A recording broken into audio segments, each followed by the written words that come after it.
Hello everyone and welcome to round 6 of the 2019 Grenke Chess Classic Tournament. It's Georg Meier with the white pieces against Magnus Carlsen, World Chess Champion.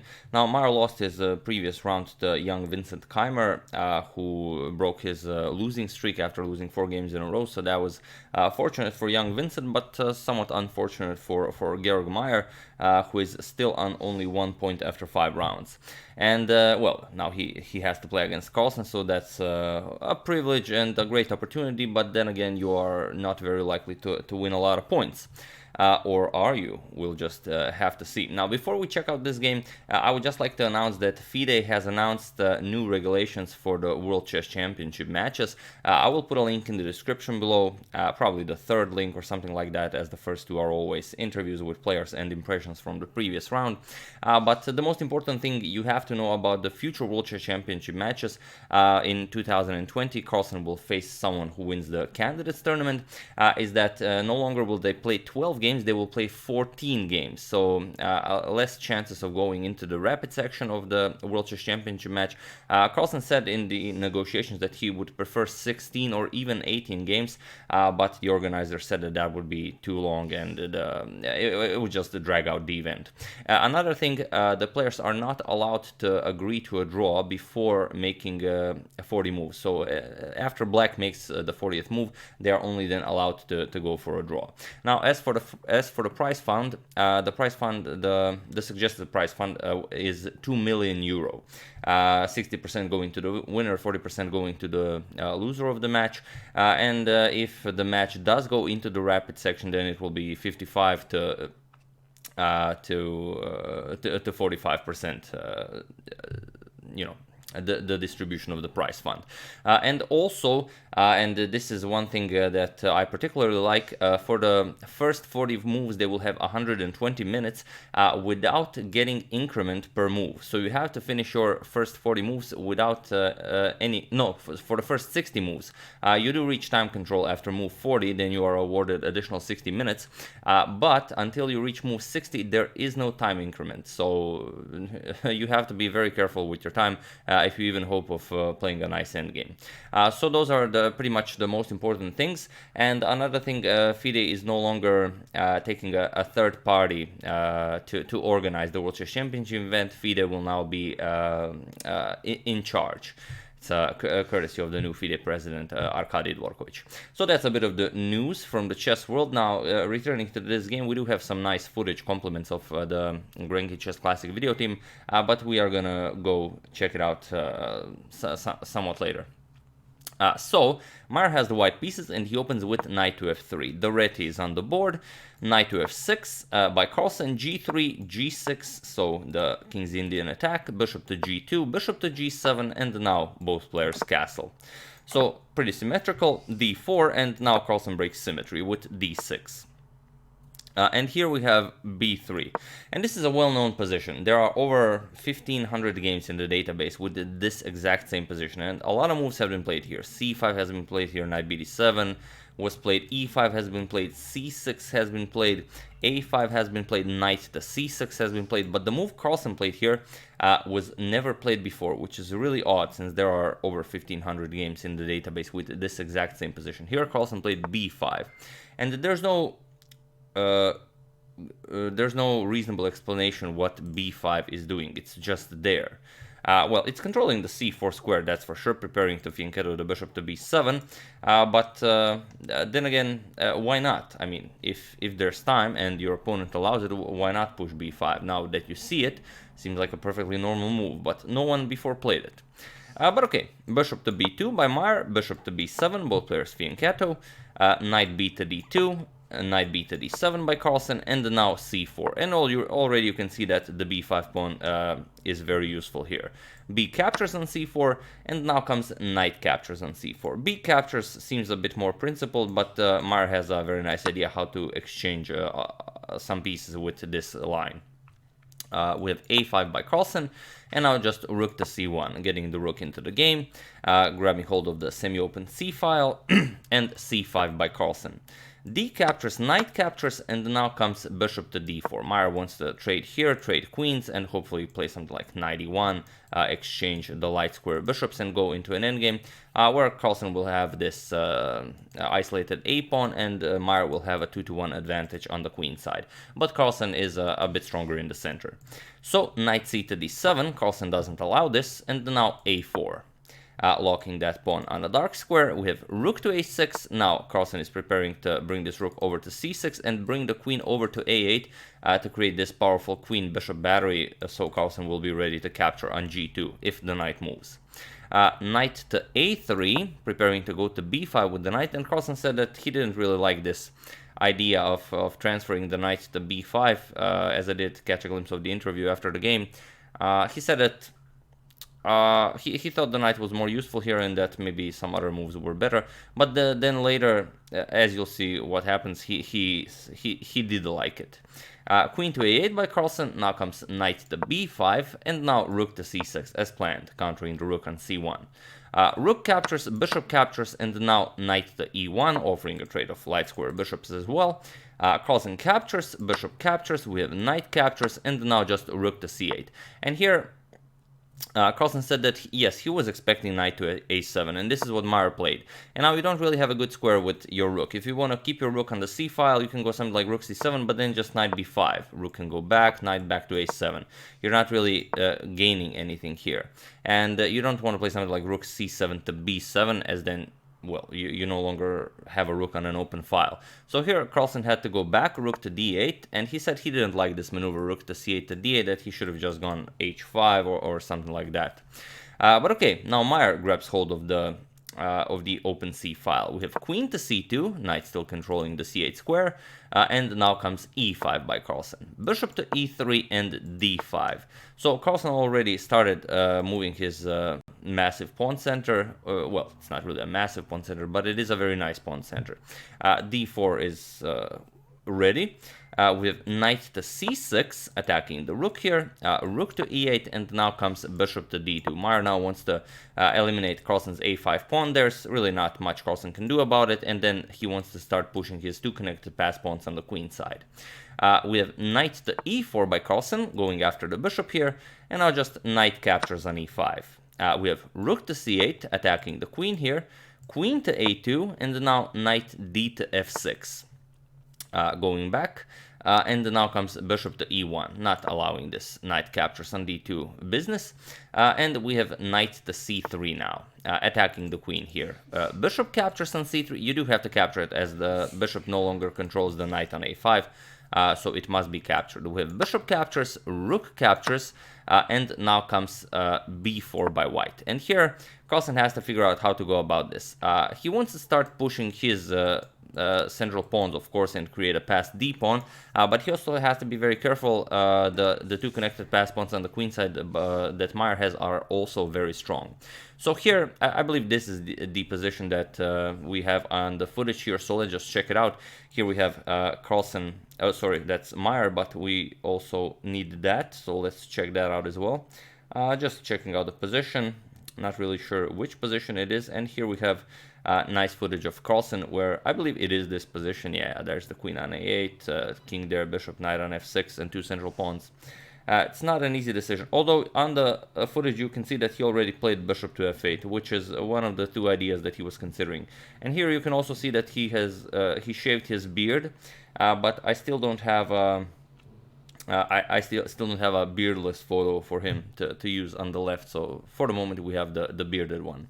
But okay, here the choice is basically between d4, starting to push your pass pawn immediately, or bishop to f8, just going after the b4 pawn, forcing white to deal with this, and here we have queen to b2. The pawn is defended, and only now d4. And now, although Carlsen took away the e3 and f4 squares from Meier, and the knight would really enjoy one of those squares to get back into the game, this is exactly what Meier should have done. He should have gone knight to e3 to somehow activate this knight as soon as possible. You of course cannot capture because queen captures rook. But here Meier went e3, and in an interview after the game, Carlsen said that he really didn't like this e3 idea. Practically you know, giving black a pass to d pawn for free. Carlsen says that, well, describes this move as somewhat suicidal. But okay, knight to e4 by Carlsen, e captures, pawn captures, and now comes knight to b3. Introducing the knight back into the game, and now you are free to start pushing your own passed pawns.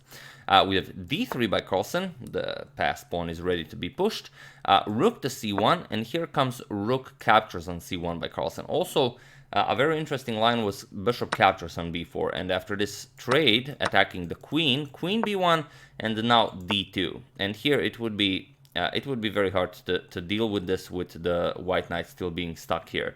You can't keep an eye on the a4 pawn and keep an eye on the d1 square as well. So after queen d3, queen captures, attacking the knight. And now you don't really have all that much. You have to bring the knight into the game. You get captures, white queen captures this knight, but now you no longer control the d1 square.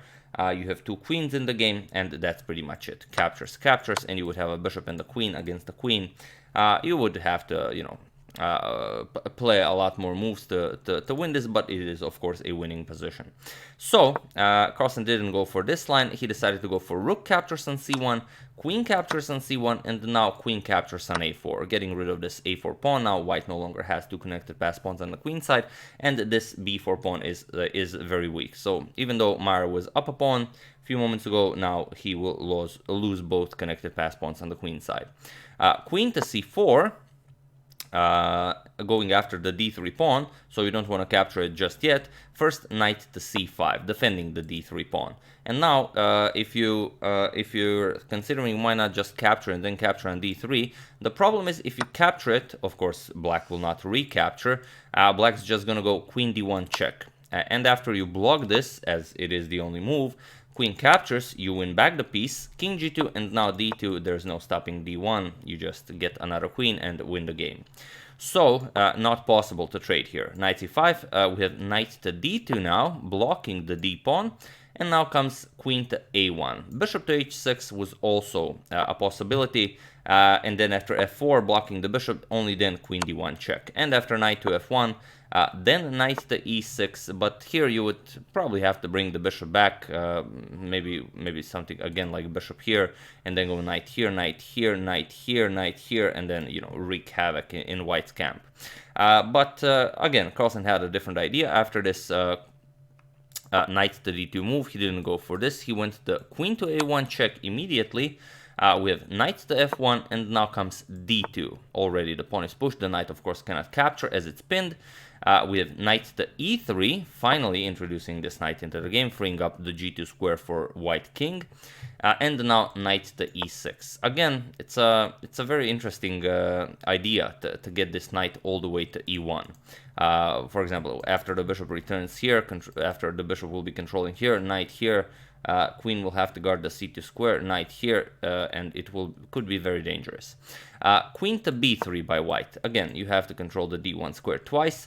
Now comes queen to e1, and here we have king to g2. If you start pushing the pawn immediately with b5, then you get knight to c5 with an attack on the queen, and after queen d1, now you get knight to e4. Of course, white cannot capture, as you will just get, about that, another queen into the game. Here you're threatening to win the f2 pawn, which would very quickly end in victory. And after queen f3, you would just get knight to c3, now controlling the d1 square twice. And after pretty much any move white makes, you will just bring a queen into the game, win some material, and that's pretty much it. If b6 is pushed, you will go bishop, not king, bishop d6, control the b8 square with the bishop, and again, you're up a piece, you're gonna win this game. So, after queen to e1, we have king to g2, and now feel free to pause the video and try to find the best move for black here. I'll give you a couple of seconds while I have a nice sip of my water. For those of you who were able to do it, congratulations. You are an excellent finder of sneaky tactics. And for those of you who just want to enjoy the show, here Carlsen played bishop captures on b4. It's just a nice move because, of course, you cannot capture the bishop. You no longer have control of the d1 square. And not only that, after this pawn is promoted to a queen, you can't just capture it and give back the piece because your queen is hanging, and you can't capture here because then you'll be down a queen. So it's not possible to capture the bishop. Here, queen to b2 was played, and now Carlsen just pushes h5. We have h4, not allowing black to push h4 himself, and now bishop goes back to a5. As now there definitely is danger of capturing the bishop. We have queen to b8 check, Carlsen blocks with the knight, knight to f8, and now comes queen to a8, attacking the bishop. So now if Carlsen brings a queen into the game, yes, you can trade, but then white will win this bishop here. So first Carlsen moves, bishop to c3, now queen to c6, again harassing this bishop, queen to c1, and now comes queen to d5. And now again knight to c6. And here I think everyone was saying that Sese was once again saying that this is definitely the best maneuver, this knight to d4 to c2 to e1 check. But Carlsen did not go for it. We have queen to c4, and now again you could go for knight d4, this knight to e1 check, which seems to cause a lot of complications for white. But Carlsen again goes bishop to a5. He again offers a trade of queens, and of course Meier declines this. We have queen to d5, again keeping an eye on the bishop, also keeping an eye on the d1 square. Bishop to b4, we have queen to b5, again harassing the bishop. We have queen to c3 now, defending the bishop, and now queen back to d5 with double control of the d1 square. Queen to c1, now again queen to b5, Meier of course hoping for a repetition as white cannot seek any advantage here, only black can. Bishop back to c3, and now queen to a4, keeping an eye on the d1 square from there. Bishop to d4 now, and now comes knight to d1. And here king to g7 by Carlsen, not allowing any back rank sneaky checks. The king will be very safe there as the bishop is keeping eye on this diagonal. And now comes king to f3. Here Meier gets the idea that he will finally win this d2 pawn with his king. And now comes bishop to f6. King to e2, getting ready to capture the d2 pawn, and now comes knight to d4 check. We have king to d3, and now comes queen to b1 check. Carlsen has a very nice idea. He allows Meier to capture his passed pawn, king captures on d2, but now comes queen to e4. And interestingly, this is move 58. You need to make 2 more moves to reach time control, and I don't know if, I didn't really catch if Meier resigned in this game or his time ran out, but no more moves were played. I believe it was in this position that Georg Meier resigned the game. Or even if he didn't, if his time ran out, he most likely would have resigned if that was the case.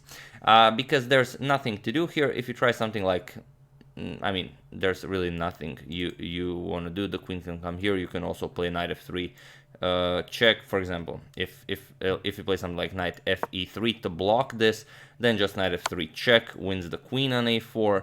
And if you move the queen, so black doesn't win the queen, let's say you move it here to control this square, still doesn't help, as now you all see how black wins. It's actually a very nice mate in 1. So let's just enjoy it. Knight b3, of course this is mate in 1. The knight controls c1 and d2, and you can see that the queen is slicing all the way here and all the way here. Just a very nice position not to be in, as the game didn't reach this position here. It ended after queen to e4. So yeah, another very nice game by Carlsen, another very nice victory by Carlsen. Carlsen is now on 4.5 out of 6, so which is pretty much insane. And we're not going to be showing the standings, as we are planning at least one more video from round 6 of Grenke Chess Classic. So that's about it for this game. Once again, do check out if you're interested in the FIDE regulations regarding the World Chess Championship matches. The link will be in the description below. Also, impressions from the previous round in the description below. And I don't know if there are any interviews available so far, but if they are, I will also put them in the description below. So I hope you enjoy those as well. I would also like to thank Michael Ugale, Martinus de Vroom, Michael Vaujin, John Cousins, and Aurel Mihai Folger for a contribution to my channel. Thank you a lot, I really appreciate it. As usual, you can check 2 of my previous videos here. Thank you for watching, and I will see you soon, hopefully with some more interesting content. And yeah, that's about it. Thank you all. I will see you soon, and have an excellent rest of your Friday.